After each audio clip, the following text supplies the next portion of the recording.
Welcome to Daily Focus. I'm sorry that I missed you yesterday. We just had too many conflicts of calendar and schedule to be able to get this all in yesterday, but that's okay. And I'm glad you joined me this morning. We've been looking at Proverbs 25 and 26 and dealing with the aspect of relationships. It first talked about our relationship to authority or to kings and rulers. And then it talked about our relationship with neighbors or friends, and then our relationship even with enemies and what God says we're to do and how we're to treat our enemies, those that just disagree with us or even those who seek to offend us or to do us wrong. And then today we want to look at Proverbs deals with a little section on what is our relationship to ourself. What is it that we should do in a relationship to ourselves? How do we view that? What does that mean? Because we live in the day of secular humanism where everything is absorbed in a selfish perspective. And we have all kinds of self-help books out there that are supposed to make a better you. We have this idea that has permeated our society and even woven itself into our Christian circles, that you have to love yourself. Well, that's just not a biblical principle at all. God says we have no problem loving ourselves. That's the problem, is we love ourselves too much. We don't love God enough and we don't love others enough because we love ourselves too much. God even says that for a husband in his relationship to his wife, he needs to make sure that he loves her like he loves himself. In other words, it is very natural to self to protect yourself, to promote yourself, to prosper yourself. And these are things that are very natural to self. And God says, a husband is to make sure he's protecting his wife and prospering his wife and promoting his wife like it's so natural for him to do for himself. And so we don't need to learn to love ourselves, but we need to learn to have the right relationship. In other words, to understand how we are to think about ourselves and what does that entail? What does that involve? And so in Proverbs chapter 26, or chapter 25, we'll start reading in verse number 25. As cold waters to a thirsty soul, so is good news from a far country. And God says, one of the things that is so encouraging is when you get good news about something that you have been investing in, something that you have been praying for, somebody that you love and have been concerned about. Getting good news from them is a wonderful ministry to your soul. It's an encouragement. And God is reminding us that if we're ever going to get good news from afar, we have to personally be interested in things that are outside of ourselves. And so this is a great illustration of importance of giving to missions.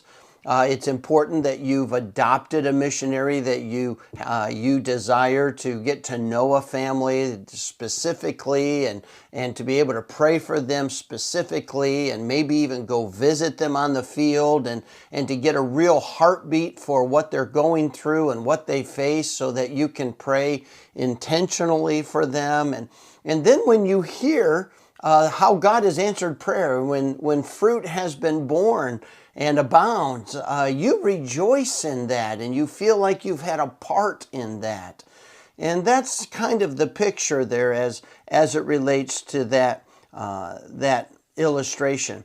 And then verse 26 says, a righteous man falling down before the wicked is as troubled fountain and a corrupt spring. God says, listen, one of the greatest hindrances to the cause of Christ, one of the greatest stumbling blocks to young Christians is when people who know better get themselves involved in wickedness.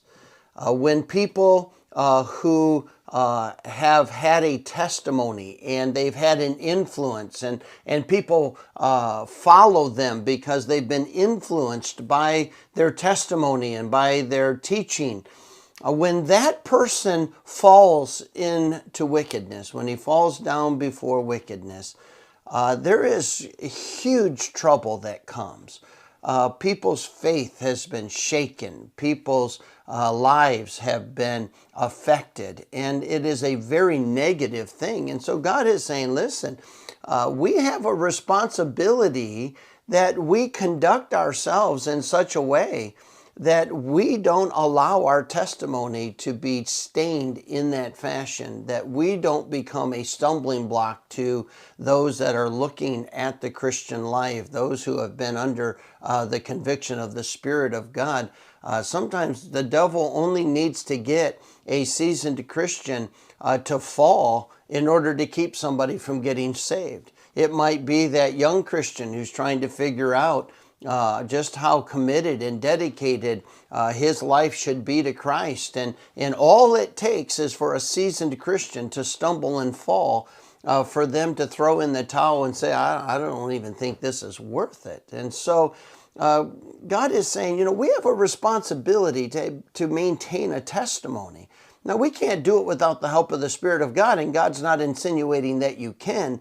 That's why we must walk in the Spirit. That's why we must stay on the path of wisdom, because there are those that God wants to influence for good through our testimony, and in that we're going to have to maintain a good testimony. And that's part of the relationship that we have to ourselves. And then verse number 27 says, "It is not good to eat much honey, so for men to search their own glory is not glory." In other words, God says, listen, two principles are in this verse. The first one is, don't seek to glorify yourself.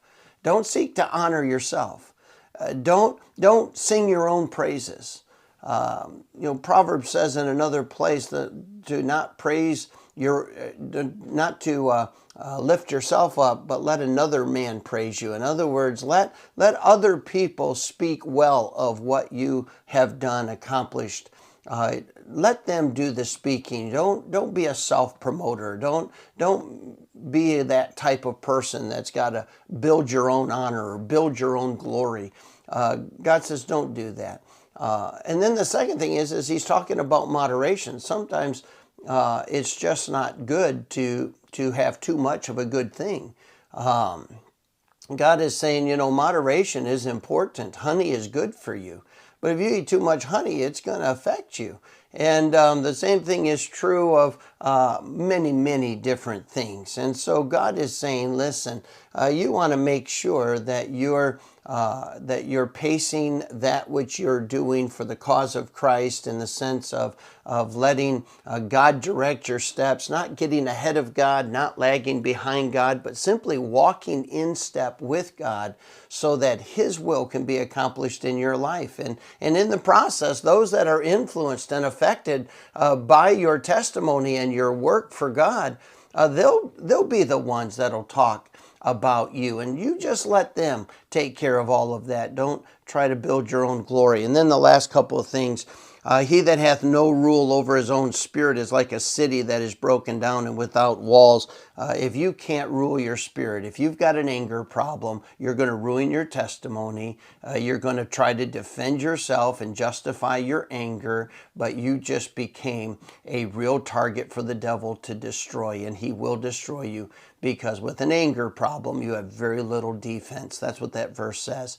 And then the first two verses of chapter 26, as snow in the summer and as rain in the harvest, so honor is not seemly for a fool. In other words, honoring a fool just doesn't fit. And as a bird that by wandering, as the swallow by flying, so a curse causeless shall not come. In other words, to curse somebody and you have no reason to curse them, it'll never stick. It might pique a few curious people's attention. It'll never last. Truth always comes out. And so we're thankful that God says, you know what? You just walk in step with God. You just stay on the path of wisdom. Don't you worry about who notices. Don't you worry about who's affected. Don't you worry about who's influenced by your good character. You just do right. Walk the path of wisdom. Walk in step with the Spirit of God. Let God bless you. And you let God take care of all the rest of it. And that's the best way we can have the right perspective of self. May God bless you today. We'll see you tomorrow morning.